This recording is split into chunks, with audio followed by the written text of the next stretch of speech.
හරි මේ අහන්නකෝ. ඔයාලා දැන් ඔය ප්‍රොනවුන්ස් කරනකොට චුට්ටක් කල්පනාකාරී වෙන්න ඕනේ. දැන් අපි අපේ ක්‍රමයේ රැකගෙන උච්චාරණය කරන්න ඕනේ ඒක හරි. දැන් ඉන්දියන්ස්ට කතා කරනකොට ඒගොල්ලන්ගේ උරුවත් එක්ක R use කරන්නේ නේ. flower, birthday, forget. ඒ R එක ඒගොල්ලෝ තද කරලා කියනවා. When a foreigner speaks in English, right, it's not possible for you to understand at once if you don't practice much. ඔයා හොඳට පුහුණු වෙන්නේ නැත්නම් එයා කියන එක අපිට තේරෙන්නේ නැහැ. මොකද එයාගේ ට්විස්ට් එක. මේ උරුක්කාව කියන එක වෙනස් පුතා. දිවි උරුක්කාව වෙනස් එයාගේ. හරිද? අපිට තියෙන උරුව අපේ සිංහල කතා කරන උරුවත් එක්ක අපි කතා කරන්නේ. ඒ නිසා අපි කියනවා I want to go. I want to go මට යන්න ඕනේ. එතන මේ want කියනකොට හල් ටයන්න කරකවල ගද්දි දිව කොහෙද කරකිලා එන්නේ? උඩු තල්ලට want. චෙක් කරලා බලන්න I want කොහෙද යන්නේ? උඩු තල්ලේ වදින්නේ. to කොහෙද to කියනකොට වදින්නේ? මේ tip of the tongue on upper palate උඩු තල්ලේ වදින්නේ. දැන් ඒක වැරදි.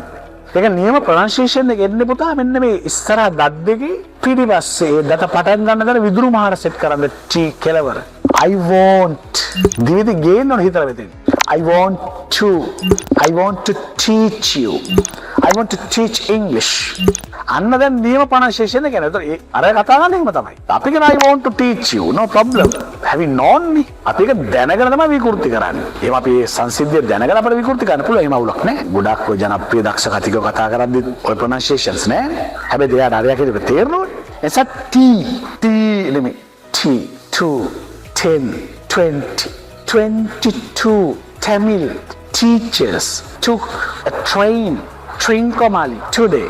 හරිද? ඔක නම් ප්‍රැක්ටිස් කරන හොඳට දිවට T එක හොඳට උච්චාර වෙනවා කියනවා එක දිගට. 22 Tamil teachers took a train Trincomalee today. අන්න T pronounce කරන හැටි. අපි ඔක දැන් ඔය thank you කියද. එතකොට මේ දිව flat වෙලා උඩුතල් දත් සෙට් එකත් එක ඔක දැන් හරි. thank ඔක රූපසරල ඇඳලා කියන්න ඕන. කැරකුලේ නේ හැටි මෙතෙන්. හරිද? right? thank you. අපි කියන thank you මధుර අයියා. thank you. thanks මචං. thanks